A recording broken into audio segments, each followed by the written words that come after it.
definitely back once again. It's your boy, SportsRap D, right here on Heat 100 Radio, like you just heard the drop tell you, the station that keeps it 100, and that is what we do here. We keep it 100. So we are right back in the group page, SportsRap Podcast. As you know, get there, check us out. Shout outs to everybody that tuned in with me earlier today. I got some likes on here. Let's see.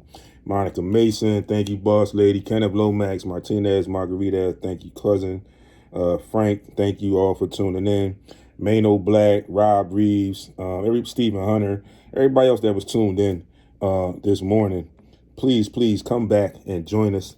We are live right here. And again, like I said, welcome back to another installment of the SportsRap Podcast right here on Heat 100 Radio each and every Monday, 11 a.m. to 1 p.m. and where you get your weekend recap of sports in the best way possible. I feel like in the most honest way possible. Like we say, sports as we see it. So we give it to you from our perspective, that being a fan's perspective, but we also like to pull you into the other side and have you understand some of the business and why some of the stories that we talk about are what they are and why some of these things happen. So getting back into what we do, I talked to you about, like I mentioned before the break, I talked to you about the disparity in the pay between the U.S. women's national team and the men's national team as far as the soccer players. The U.S. women's team had an appeal. They filed that. They got some money. They got Shumel. Thanks for tuning in. So I also brought to you way back when, and we talked about this quite a few times, I believe, the apparent and also the disparity in pay within the WNBA, the actual sister organization of the NBA. And it's amazing how this league and their marketing and their pay for their players is really, really not what it should be, in my opinion. This is the reason why a lot of these women are playing year round. Like you understand, in the NBA, these guys are getting these crazy, crazy contracts. And even before this, they would have an off season, but they were paid substantially enough where they didn't have to really worry. Their off season would pretty much be their off season. They could take their vacations and whatever, enjoy time with their families. And then when it was time to get back to work, they had that scheduled all in there and they would start getting back to work. Some of these, or most of these professional women athletes end up going overseas in their WNBA offseason to continue to have some financial support or some financial stability.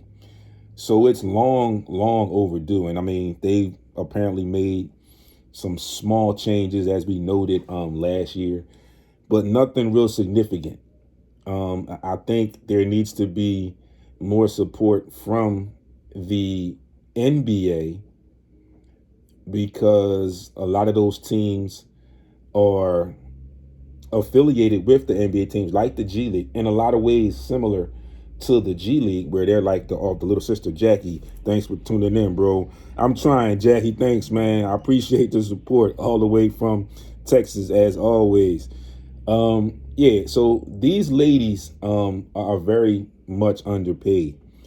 And one who has spoken out before on this issue, who has spoken out on other issues, Bradley Day. Cuzzo, thanks for tuning in. Yes, sir, Jackie. Rest. Big facts. Absolutely.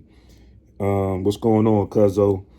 Again, these ladies are very, very much underpaid. And again, one that has spoken out on this issue previously, and has spoken out on other issues. And ironically, one of my favorite players in the league, and has gained a lot more respect for her using her platform off of the court, and standing up for the WNBA and the other ladies and for herself and other issues. That one being Liz Cambage, now a member of the LA Sparks, because there was some free agency going on in the WNBA, and it was a little crazier than normal. I tried to keep up with it, and I gave you what I could give you as far as social media and posting the things that I saw and things that I caught. But it was a little, you could arguably say it was a little frenzy for the ladies this year. But nonetheless, again, we were talking about their pay. And Liz Cambage is one, again, like I said, who stands up for herself and stands up for the issues. She goes into and she makes reference to one of the biggest moves of the WNBA offseason may just have been the coaching change, where Becky Hammon was hired as the new coach of the Las Vegas Aces, which was Liz Cambage's team prior to her signing as a free agent just a few weeks ago with the LA Sparks. Becky Hammon, is about to become one of the most high-profile figures in the WNBA, and she'll be the highest paid person working in the league as well. She will reportedly get $1 million from the Aces, and the WNBA salaries are consistently a subject of intense debate because they are so much lower than other American professional sports leagues. Absolutely. And after seeing this, again, Liz Cambage was not happy, was not pleased. She's seeing that someone in the WNBA will earn a $1 million check was a cause for celebration in some circles, but for Cambage, it has been one of the Aces, who has been one of the Aces' best players the last 2 seasons. She called out the inequality in the WNBA's pay structure, where a coach can make significantly more than a player. So I get that from her. Like I said, she does stand up. She put out a tweet, and I quote, yes, the at WNBA, where a head coach can get paid 4 times the highest paid player's supermax contract. LMAO. And y'all think I'm going to spend another season upgrading my seat on a flight to get to games out of my own pocket? Which apparently Liz Cambage, she earned a little more than $221,000 last season. The salary cap for 2022 is just $1,379,200. There's of course no salary cap for coaches and executives. Okay, we get that. There's also a lack of accommodation, like we've seen that. Like she said, Liz even has paid out of her pocket to upgrade her flights so that she can have comfortable flying arrangements. So she stands up, the Supermax in the WNBA right now, 2022. It says Breanna Stewart, who re-signed with the Storm on a 1-year, what they call a Supermax deal of $228,000. They need to change the name of that, because that is not a Supermax. I think the WNBA is well beyond in paying these ladies, and something else needs to be done. Skylar Diggins also made some headway and mentioned some things about the gap in the women's sports, which is unbelievable, because you talk about the men being the best athletes in the world, and these women are the best women basketball players in the world. And I just feel like they should be paid accordingly. Again, as the sister organization of the NBA, and we know how much money the NBA brings in. We know how much money NBA players are getting on max deals, super max deals. There needs to be a lot more support from the big brother than there is. Even if it's nothing but marketing, to get more people into the stands, to help them recoup some money, to help pay these ladies. there's always ways. There's something that can be done. And and as much as I applauded the NBA over the last couple of years as far as what they did with the bubble during COVID and the way they've progressed with this COVID situation, that was all fine and well. It was great for your organization, your internal dealings, but you've got to help these ladies. You've got to help this other league. You may want to try looking at possibly expanding. Bring a team to Philadelphia. Get some teams, or try to get some teams in some cities that are a little bit more marketable. Try to pair them with more of the bigger market teams in the NBA. Philadelphia is a big market. Philadelphia does not have a WNBA team. I think that's something that should be looked into. I think that would help. And again, like I said, there needs to be more help from Big Brother in order for this league to thrive. I'm sure there are some people tuned in or some people that are listening that may say, oh, well, it's just women's basketball, whatever, yada, yada, yada. If you haven't been tuned in, you haven't been watching, you should.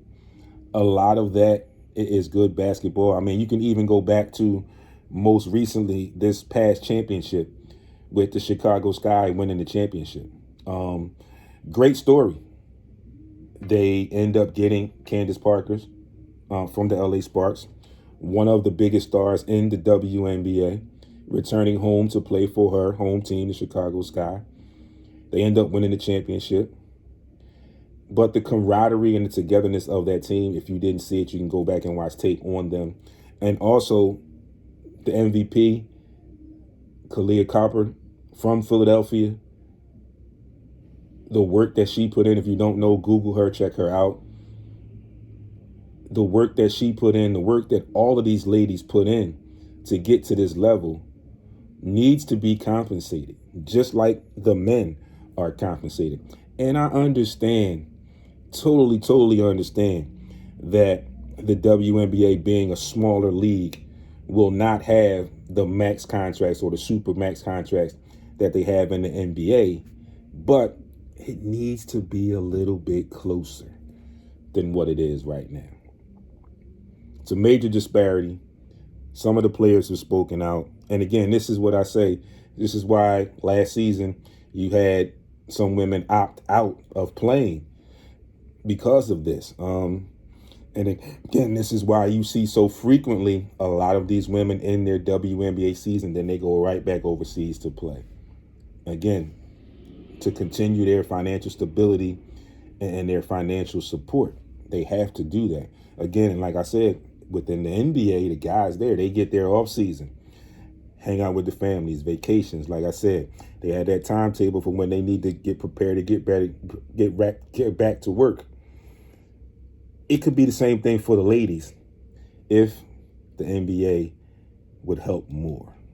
That's pretty much what I got to say on that. 11:45, folks. I'm going to take another quick break.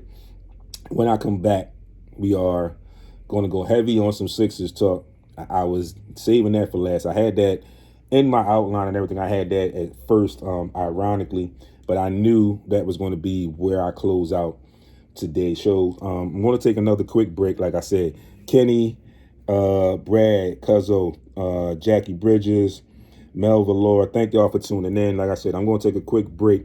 When I come back, I'm going to get into what everybody else wants to talk about. We're going to talk more about this trade. We're going to talk about James Harden in his debut 2 games with the Philadelphia 76ers so far.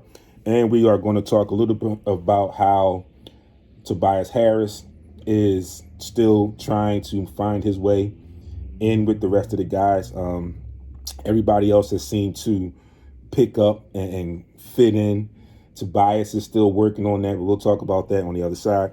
But before I take this break, as I mentioned about the ladies and them ending up going back overseas to play in the offseason, there was a league. It was called Athletes Unlimited. They recently crowned the champion, and they have confirmed that they will report next year. Just a little bit about this league. It is a league of 4 teams of 11 players, but the players are redrafted each week. As a result, the inaugural season crowned an individual rather than a team champion this past Saturday. Atlanta Dreams forward Tiana Hawkins won that title after earning the most points in the league system, which rewards both individual and team performance. In this league, she led the league in rebounds with 166 and double-doubles, notching 11. She also ranked second in points with 357 and owns the single-game record for this league for 43 points, leader points 790, and field goals 19. So this league is coming back. I think this is also something good for the ladies, and it's here in the States. So it's something that gives them the opportunity to stay in the States and not have to go back overseas and play to recoup those funds. Like I said, the financial support, the financial stability that they need in order to continue to be professional athletes and live the lifestyle that they need. But again, NBA, Adam Silver, you guys need to sit down with the board of governors of the WNBA, talk some things out. And like I said, it could be something as simple as marketing that could help them get some funds in. And, you know, got to do something. These ladies deserve more than what they're getting. I am a firm believer of that. I am backing that. You heard it right here on SportsRap from me, SportsRap D on Heat 100 Radio. I'm going to take another quick break. Like I said, when I come back, we are going to be heavy on the Sixers and the results so far of the James Harden trade to Philadelphia. Stay tuned, folks. I'll see you on the other side in just a couple minutes. To another installment of the SportsRap podcast right here on Heat 100 Radio. Flying solo today. But now that we are back, we are going to get into this Sixers talk. I'm sure there's a lot of talk that needs to be had. There's a lot of conversation. I was paying attention to some stuff yesterday after the game. I actually put a post up after the game, so you can get over the SportsRap podcast right here in the group later on and check that post out. If you want to leave me a comment, feel free to do so. Also, while we are live, like you've seen, everybody else has been tuned in, letting me know that they're tuned in and they're getting acknowledged. Bradley Day, thanks for coming back, cuzzo. Everybody else that was here, Kenny, Jackie Bridges, Robert Reeves, Mano Black, anybody, Gerald McKay, anybody that wants to come in, come on back in, tune in, and Chuck Bolger, my guy, Richard Drummond. If you guys are able to tune in, please tune in and let me know what you think about some of the stuff I say and give me some comments on how you feel about how this trade is already playing out so far. And Kevin Wolf, thanks for tuning in. But now, folks, don't get me wrong. I totally understand that it's only been 2 games, and a lot of people are going to base these 2 games on the fact that they were lower echelon teams. But if you think about it and you look at play devil's advocate, looking at the numbers, the Knicks are in the play-in tournament, so technically they're a playoff team, I believe. I know the Minnesota Timberwolves, I think, are in like 7th or 8th spot, so they would be in the play-in tournament. So technically they are also in the playoffs. But one of the things I want people to look at and think about real quick, and you just look at the 2 games that were played with James Harden so far, and think about Sixers teams overall the last maybe year or 2. Although we were good, we were making progress. But one of the things that we always had an issue with, and we would struggle with teams that we should just go out and flat out beat. We would either lose to them in a close game, we would struggle and just barely win, or we would play down to their level and end up losing those games.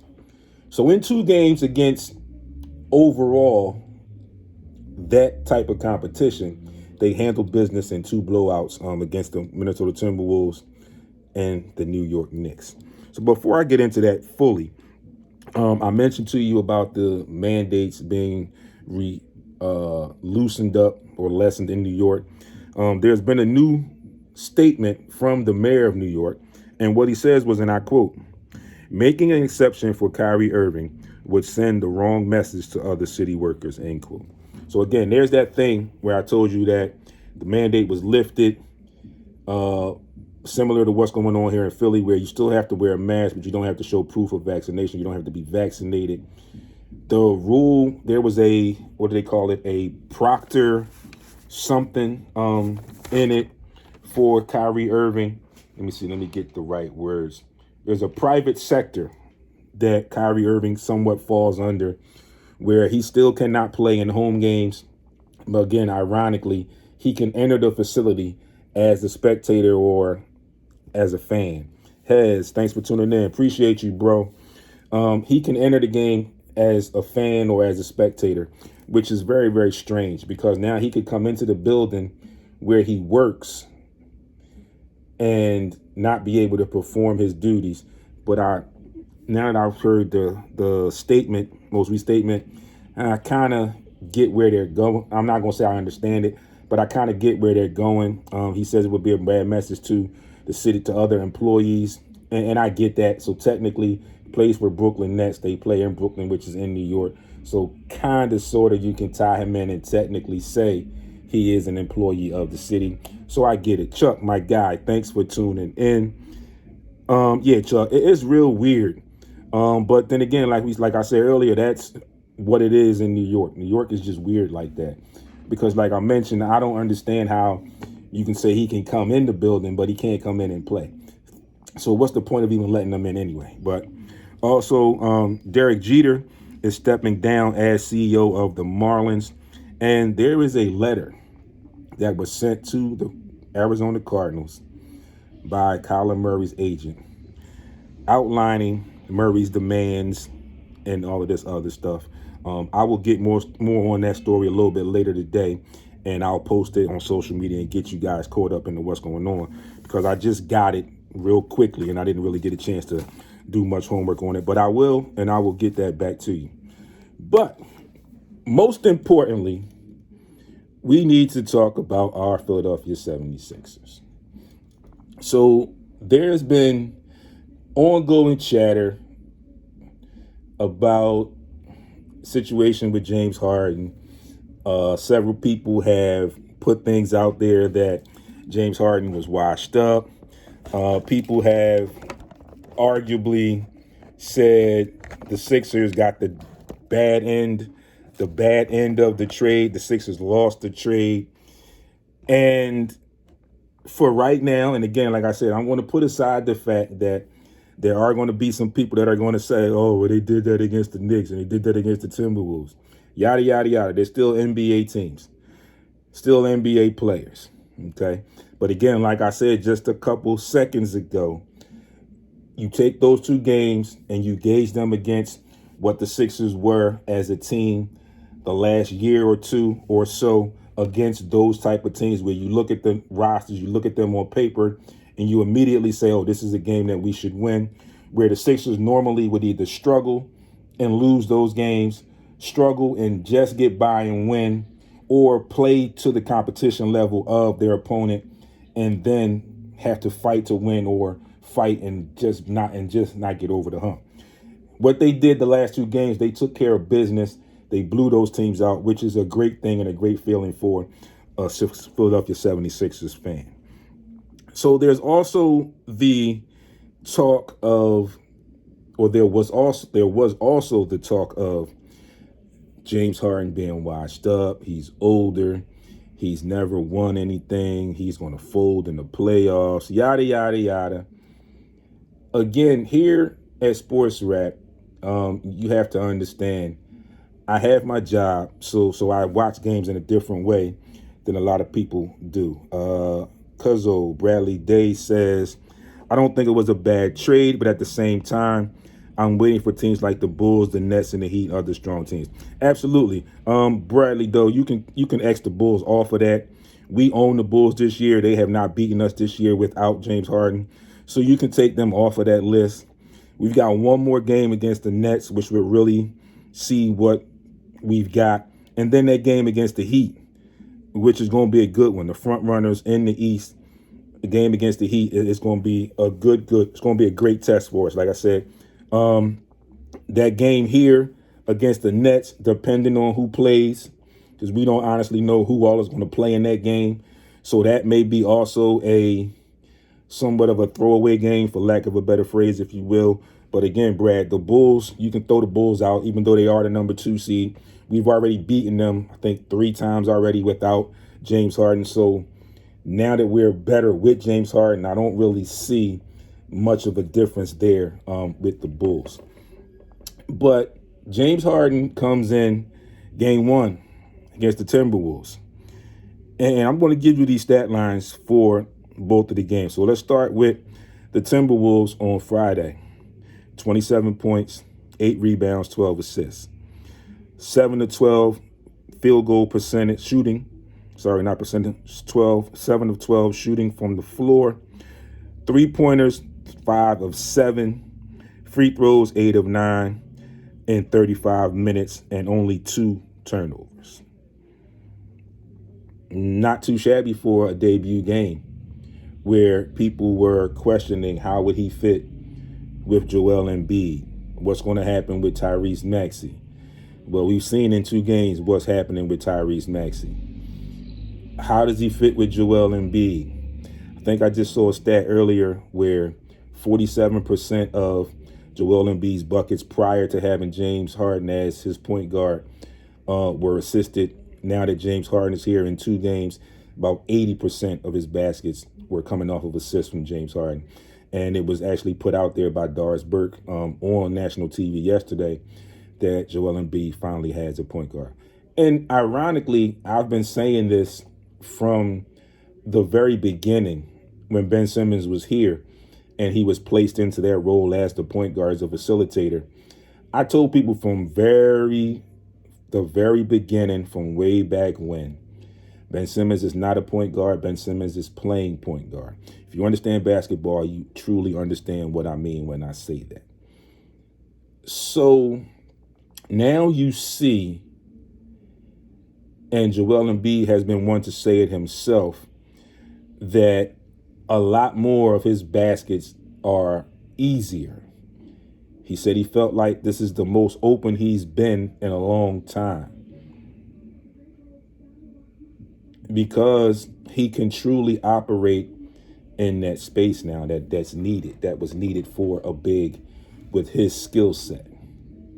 Because you cannot cheat off of James Harden. If you do, you're possibly giving up another 3 points, either the 3-pointer step back or the conventional drop 3 from Joel Embiid when he gets that pocket pass from Harden. And I think as far as the position of point guard, I definitely believe that James Harden's IQ is a little bit better than Ben's in that element. I'm not saying that James Harden is far better as far as an basketball IQ, because I do feel like Ben Simmons does have a decent, solid basketball IQ. Brad, he asked, would you still trade Harris for someone else? One of the things going on with Tobias Harris is he has to find his way. I said this when the trade was made, that this could possibly push him into his rightful spot, which in my opinion is a 3rd or 4th option. Right now in these 2 games, he looks like he might be a 4th option because of the emergence and the way that Tyrese has gelled with the other 2. But there are going to be moments for Tobias Harris, with that second unit, where that is arguably and probably where he's going to get most of his points. And again, like I posted on a comment yesterday, that's where I think Tobias Harris is. I also feel like it's going to be on his shoulders to recognize that and understand it. And I also mentioned that it's going to be on Doc as a coach to help get him to understand that that's where he's going to get most of his meat. That's where he's going to eat most. So until that happens, he's going to struggle. And I mean, yesterday, he ended up with 12 points, 5 rebounds, and 2 assists. But if you watched that game yesterday, he struggled mightily on the offensive end, and everyone else was just fit for them. And I think that's because Some of the other guys like the Danny Green, the Furkai Korkmaz are more the spot-up shooters. The George Niang, somewhat of a spot-up shooter as well. So they can fit in very easily. They know that they're going to get shots, and they got those opportunities. With Tobias Harris being a little bit more versatile than those three players I just named, it may be a little bit more difficult for him to adjust. It may take a little bit longer for him to get the right message. But again, like I said, it's going to take him in practice and talking to these guys and playing in games and seeing where he's going to get most of his points, where he's going to eat. And again, it's also on the coaching staff and Doc Rivers and Sam Cassell and all those other guys to reassure him and support him and let him know where he is going to get those points. As far as the trade for Harris Cuzzo, there's been talk that could possibly happen in the offseason. And a lot of that is due to the contract, because I don't think he's going to want to restructure his contract.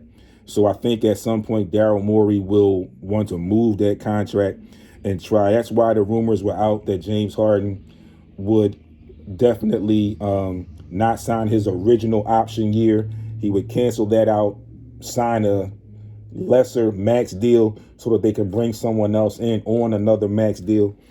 Let's see, Brad. Yeah, as long as we have strong chemistry and stay healthy, we have a good chance to make a big push. Absolutely. Definitely, no doubt. Again, like I said, where the Sixers were floating between 3 and 6 or 4 and 6, if you will, pretty much all season long. And then you add in a guy like James Harden and you catapult. I mean, it's only been 2 games, but still you catapult into the number 3 spot.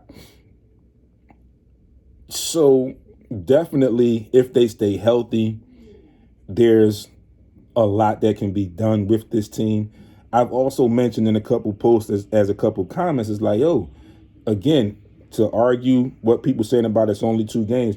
Yeah, it's only been 2 games. So just imagine what could happen once these guys truly know each other basketball wise. They're getting a great feel right now. But what happens, let's say, in another 3, 4, 5 games when it's really clicking? Doc has his rotations pretty much in order. Could be very scary. Could be very, very scary. So moving on, game 2 yesterday against the Knicks. James Harden gets his first triple-double as a Philadelphia 76er. He notched 29 points, 10 rebounds, 16 assists. People says he didn't pass the ball. People say he didn't do this. 12 assists in the first game, 16 assists in the second game. So ironically, ideally, just playing with the numbers. Game 1 for James Harden, he could say he was accountable for 24 points at the least. It's game 2, 32. Okay, so we'll see. Yes, every game is important, no matter if it is great. Yes, absolutely. Every game does count. Like I said, Brad, in the beginning, may not be what you think, what you expect, or you figure you give it a little bit of discredit. But those guys are still NBA players. And like I said, if you remember the Sixers like I remember the Sixers, a lot of those games against these types of teams are teams that we would struggle and either have to fight to win or fight and not lose and all of that stuff. You know what I'm talking about. So getting back to James Harden's stat line from yesterday, again, 29 points, 10 rebounds, 16 assists. Okay, his first triple-double as the Sixer. 8 of 14 from the floor, 3 of 7 from the three-point line, 10 of 18. Oh, actually, no, 10 of 10 from the free throw line. 5 steals, 3 turnovers. Not too bad. Yesterday as well, the Sixers, what everybody is beginning to laud as their big 3. Harden with the 29, 16, and 10. Embiid with the 37, 4, and 9. 4 blocks, 9 rebounds, that is. Maxey with 21 points, 3 assists, and 7 rebounds. And actually, Embiid with his 18th straight game on the road with 25-plus points. Tobias Harris, like I mentioned, a quiet 12, although he struggled mightily yesterday. A quiet 12 points, 5 rebounds, and 2 assists. So it's going to be a little struggle for Tobias, like we said, because he's going to have to figure out where he's going to get his points, where he's going to eat, and how he's going to get those points. And I just feel like a lot of that is going to come with that second unit, where he would be either with Maxey or with Harden, and he would be the possible primary, or at least the number, or at worst the number 2 scorer on that unit, and that's where he could thrive as well. So we talk about the trade, and like we said, people are still saying, oh, the Sixers lost that trade. They gave up Drummond, and they don't have a backup center, and this and that. Well, Paul Millsap gave us 6 points yesterday in a good couple minutes. They signed Cauley-Stein to a 10-day, which could arguably be, if they don't find somebody else in the buyout, could be the remainder of the season. Bassey is getting work in down in the G League and playing well, and then you still have Paul Reed. But as far as Paul Reed and Bassey, you can't rely heavily on them because they're so young in the playoffs, and those guys are more athletic and just not ready yet. So you still need to work on them a little bit more. The Cauley-Stein issue, he can play defense. He can get put back dunks. He can be a highlight for you. And then you got 6 fouls that you can use when you rest Joel Embiid. Paul Millsap, when you go small ball, could arguably be the center in that lineup or in that rotation. And then you see as well as yesterday, although the young kid came out and played tough, Embiid was just too much to handle. Both of their centers fouled out of that game, which hurt them late in the game. Mitchell Robinson and the kid, Phoenix or whatever his name is, the light-skinned kid that came in and played for the Knicks. So both of those guys fouled out, and then it was like Julius Randle having to guard Joel Embiid, which is a mismatch in the favor of the Philadelphia 76ers. So people say that the Sixers gave up too much in giving up Andre Drummond and more so Seth Curry, because they argue Seth Curry was the shooter. And don't get me wrong, like I've said since the trade, I love Seth Curry. I hope that I wish that we could have worked out something where we could have kept him, but it just didn't work out that way business-wise. Also, he's on an expiring contract. Andre Drummond was on a 1-year deal, and the way that he played, Andre Drummond was going to get offered some money, so he was arguably and probably going to be leaving at the end of the season anyway to get that next contract. And the thing with Seth Curry, and people have to understand, and like I said, Brad, what is he saying? Should they go look ahead for a power forward / Yeah, they'll probably will. They'll probably see what happens with Cauley-Stein, and then they'll probably try and make another move in the buyout market, see who's out there for a backup center late into that push for the playoffs. But getting back to Seth Curry, like I said, great trade when we got him. Just the fact that because of the makeup of the roster at that time and his ability to shoot the ball as well as he does, it just by default put him in the starting role. There was no other way around it here. Andre Drummond was arguably the best backup center that Joel had. And I think the Nets realized that if we don't get him, if we have to go up against Joel and him as a backup, it's going to be tough for us because their centers are not all that great. I mean, they have LaMarcus Aldridge at center, who's not really a center. The young guy in this class, and we've seen over the last year or so, can do nothing with Joel Embiid. And I think that was the concern for them, having someone that could arguably battle Joel Embiid.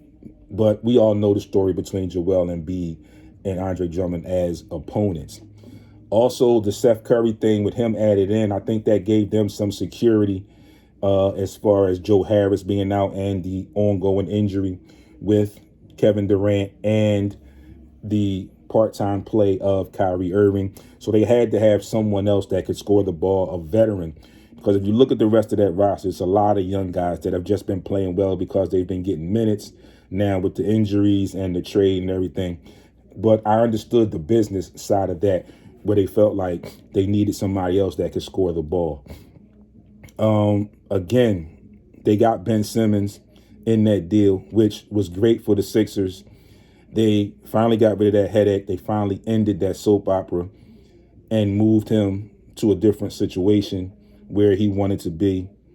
Joel Embiid had even mentioned to Malika Andrews that he tried numerous occasions to talk to this guy and try to assure him, yo, like, we can bring you in, we can do this. He was not having any of it. So Joe Embiid now is happy with the trade, and he said he's done. He doesn't care anymore. And I truly believe that.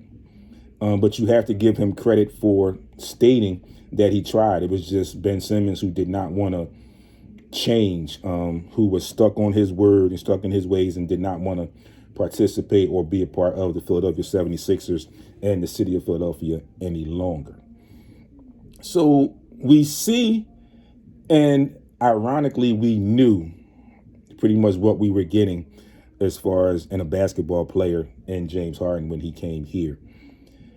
And immediately, mind started racing. What could they do together? This could be Kobe and Shaq, a remnant of Kobe and Shaq again. This and this and this and this. It's going to take some time, folks, and I understand. And I appreciate, as a fan, I appreciate all those comments and that hope and that premonition. It's going to be something special. Like I said, you looked at the first two games, and these guys truly do not know each other fully yet basketball-wise. But you got two guys that have such high basketball IQs that it's coming together rather quickly. And again, we knew what we were getting. In 2 games, we've seen what we've got in James Harden. Again, you have a legit point guard.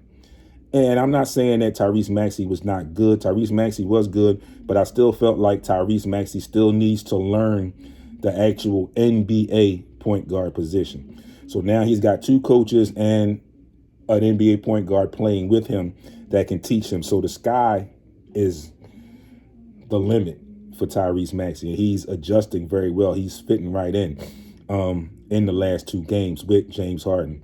And again, he is going to be the benefit because of his speed off the ball with James Harden and the IQ that James Harden has. Also, people said that Joel Embiid was not a pick and roll guy.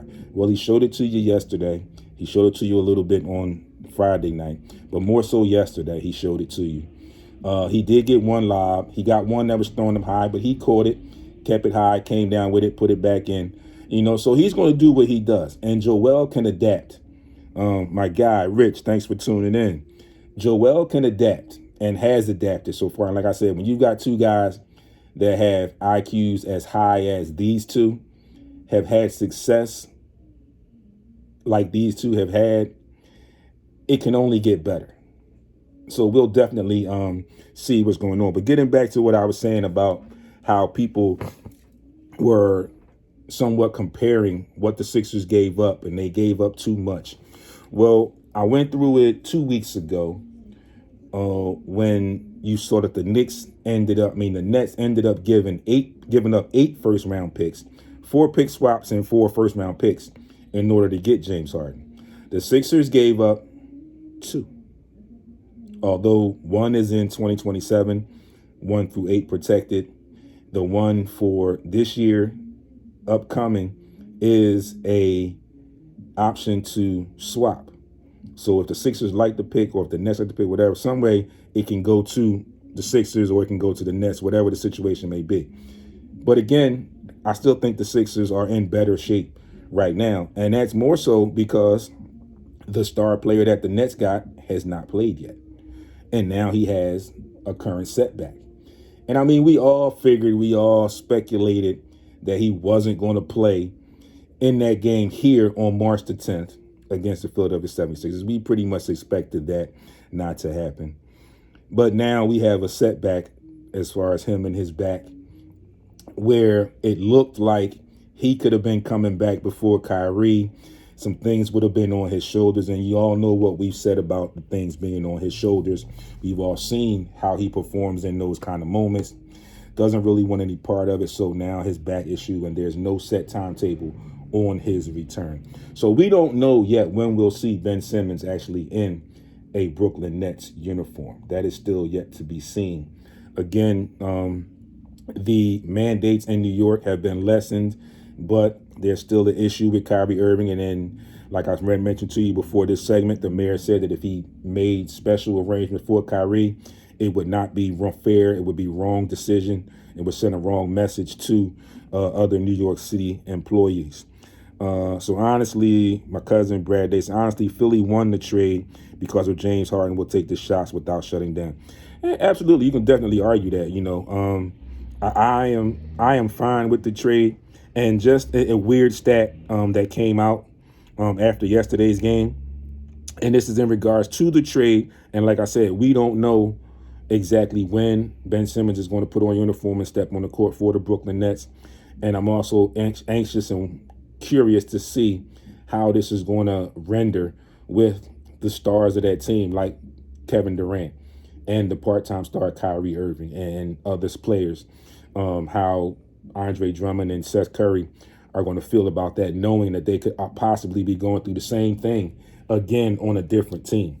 But this is what that stat was. And again, we gave up Curry. Yeah, maybe postseason, absolutely. 29 points for James Harden. You could say that is equal to Seth Curry's production here. His 10 rebounds, arguably, again, Andre Drummond's production here. 16 assists, Ben Simmons, because he did make a lot of passes and he had some buckets, he had some assists, he had some triple doubles here, yes. The 5 steals, as far as him being a defensive juggernaut, if you will, and Ben Simmons. The 5 steals is also Ben Simmons. So you make all of that up in one player, and you gave up 3. One was a starter, one was a bench player, one hadn't played a game at all. So I think the Sixers are in really, really good shape right now. Again, you had a little bit of a scare with the falling of Joel Embiid yesterday, but it was no issue, as you saw throughout the remainder of the game. He performed at a high level. James Harden, when he needed to, got the Sixers buckets, something that we had not seen out of Ben Simmons. So, again, in my analyzing of the trade and the first 2 games, Sixers are in really, really good shape right now.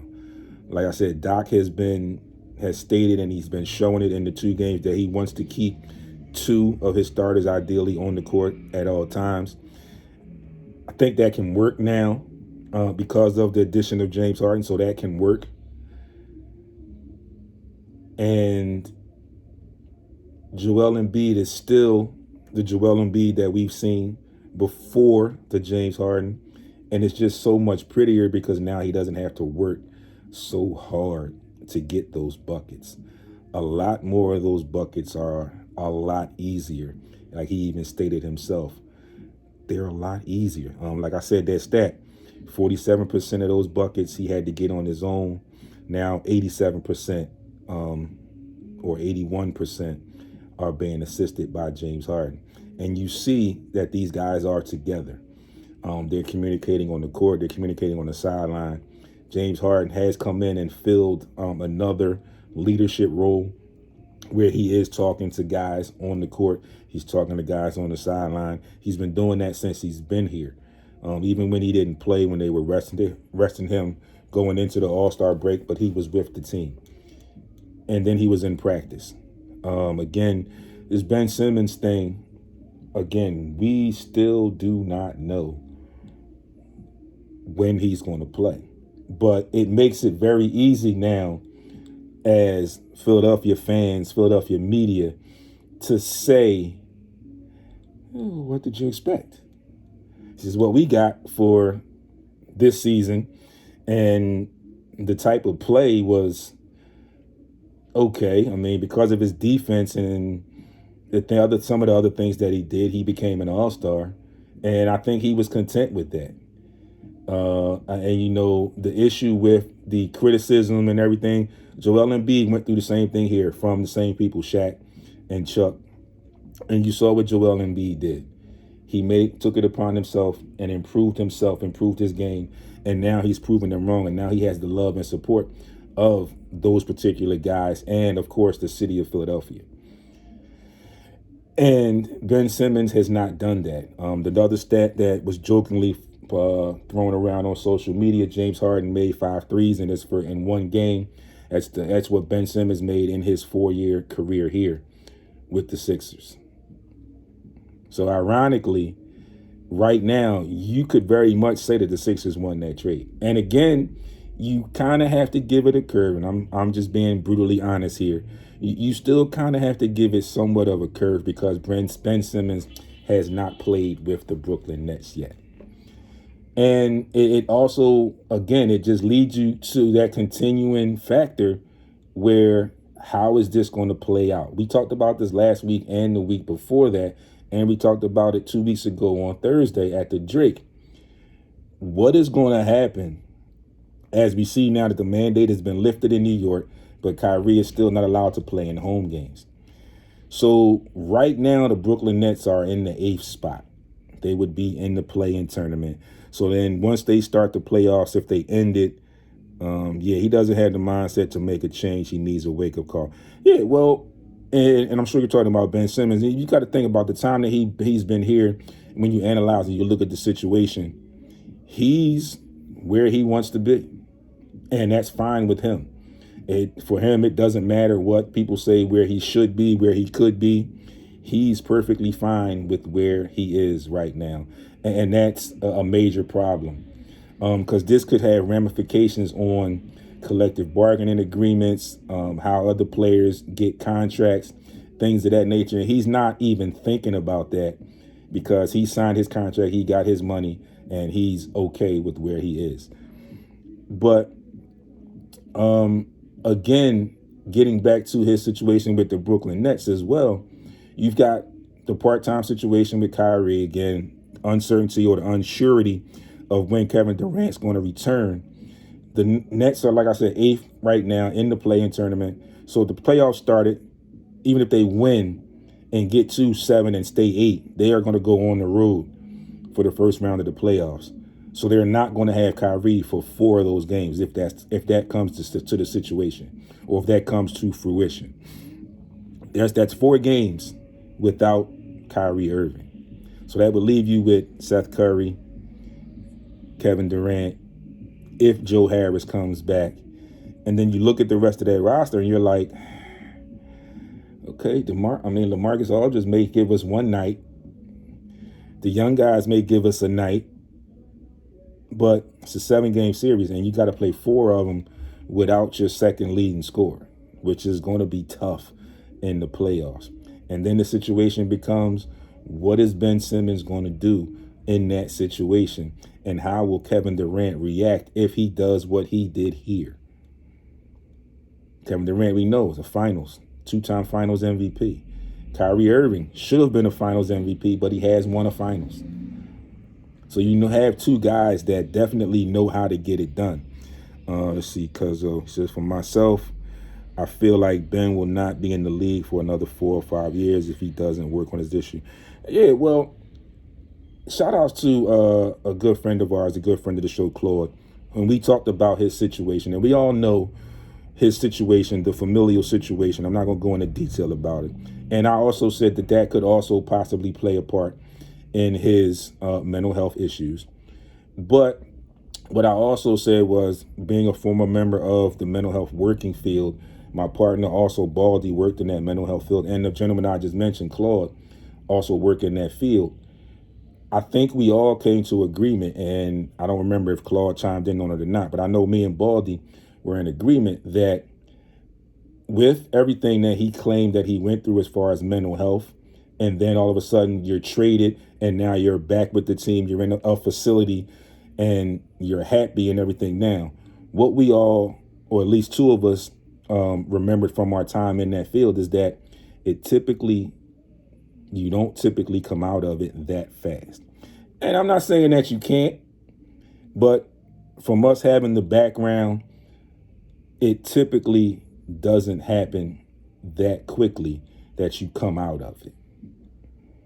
And what happened to the situation where a lot of players used basketball as their sanctuary for some of their mental health issues, and they go to where they felt most comfortable, where they felt most safe on the basketball court. For him, that wasn't the same situation. He went on to say that he couldn't even come in the building. But you were at the practice facility while the team was actually playing a game, but you couldn't come in the building. Now you get traded. You're on this Nets team who arguably on paper, again, were the favorites, but we see how that played out last year, and we see how it's playing out this year. He should just finish the year and give it time to process. We're saying, yeah, Brad, but that's the issue with him. He doesn't have that in his makeup, in his mindset, to look at it that way. So that's part of the problem as well. But again, we don't know what the true situation was, like I said, and we just came to that conclusion that it usually or typically doesn't happen that fast where you come out of your situation that was holding you back. But again, like I said, you couldn't come to the Sixers facility to play games. But while the team was playing games, you were at the practice facility working out with some of your own people. Then the trade happens and you end up a day or two after the trade, you end up in that building on the bench with that team. Well, now that they have another setback, because initially we knew that we speculated and we're arguably right that he wasn't going to play on March the 10th. So that's pretty much out the door. And now he has this reconditioning and now he has some soreness or whatever in his back, as they stated, and there's no set timetable for when he will return. So we're still yet to see what's going to happen with Ben Simmons. And again, I'm anxious to see if and when he does return, if he does the same things that he did here on the court. How is that going to be handled by Kevin Durant? And if he gets the opportunity to play with Kyrie Irving, how is he going to react if both of them are playing, the game gets close and gets on the line, where those two are going to be the two-man game looking to score a bucket, and he's going to be in the dunker spot or not have the ball in his hands. We'll see how that plays out, see how he reacts to that. So again, folks, thank you all for tuning in. I hope I gave you some insight on some of the Sixers stuff, and just ride it out. Like I said, we got a very, very good taste. We got the back end of a home and home with the Knicks on Wednesday again. So going to be exciting, going to be a fun run down the stretch, and just ride it out and see how it plays out. Like I said, if you like what you saw so far, it can only get better. If he does change his style, it could be a dangerous test for us Sixers. Yeah, it could be. But bottom line is, we've got a lot more insight than they do because he was drafted here and he was here for a long time. So we've got a little bit more insight. And it's going to be awkward to see him go up against these guys that he played with, and see how that situation bodes well for him, because we know what I told you last week, and it's posted so you can go through the group page and find it, about how he feels that everything needs to revolve around him on and off the court, and he tends to shy away from coaching and instruction. So we'll definitely see what happens there. Again, thanks everyone for tuning in to another episode of the SportsRap podcast right here on Heat 100 Radio. Each and every Monday, 11 a.m. to 1 p.m. I'm here. Also, this Thursday, we return to the Drake Tavern. If you have not had a chance to get out there with us, I know a lot of you have tuned in on the live feed, but we need you guys to get on out. Come on out, hang out with us live and in person. We appreciate the support through the live feed and you watching and everything, tuning in. But get on out. Come on out, like we say. Come on out, talk some sports with us live and in person. Have a couple drinks with us, enjoy some good food, and just enjoy the atmosphere out and being able to see us in person as you always listen to us and hear us on the airwaves. Again, this Thursday, about 6:30, 7 p.m., we will be at the Drake Tavern. Yes, sir. Thanks, cuz. Have a great day. We'll tune in tomorrow. I'm off work. Cool. Thank you for tuning in today, cuz. I appreciate it. For everybody else that tuned in, thank you all as always. Here are your schedules for today. In the NHL, you got the Maple Leafs at the Capitals, the Canucks and the Devils, the Bruins and the Kings. In men's college basketball, top 25, number 10 Baylor is facing off against number 20 Texas. Kansas State goes up against number 9 Texas Tech. Northwestern faces off against number 25 Iowa, and number 12 UCLA will face off against the University of Washington. In the NBA, you got Pacers Magic, T-Wolves Cavs, Bulls Heat, which should be a good one in the Eastern Conference. Raptors Nets, definitely going to pay attention to that one as well.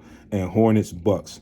It's your boy signing out. You know where to reach me in the group on Facebook, Sports Rap Podcast, right here where we are live. Also, Instagram and Twitter. You can catch me at SportsRap_D. You can catch the website, SportsRapRadio.com. YouTube, the channel, SportsRap TV. Get over there, hit the bell so you know when new video is uploaded. Make sure you subscribe to the channel. Tell a friend to tell a friend. And hit that thumbs up on all the videos that you like. And again, this Thursday, Drake Tavern, Sports Rap at the Drake. Come on out, hang out with us, talk to us, talk some sports. I'm sure we'll have some more Sixers talk and some other stuff to talk there as well. And also, other than right here on Heat 100 Radio, you can get the audio on iHeart, Spotify, Apple, Google Podcasts, and most of your podcast outlets. Have a great week, folks. Be great on purpose. Bundle up for some of you that are not privy to the cold or do not like the cold. It's going to be a high of 40. So it's a little chilly. So bundle up. Enjoy the kickstart to your work week. And stay tuned all week long. And remember, Thursday, 6:30 p.m., Drake Tavern, Sports Rap at the Drake. You'll see the post all week. So just stay tuned. Thank you all for tuning in. I'll see you on Thursday and then right back here next Monday. Thank you all. Have a great day.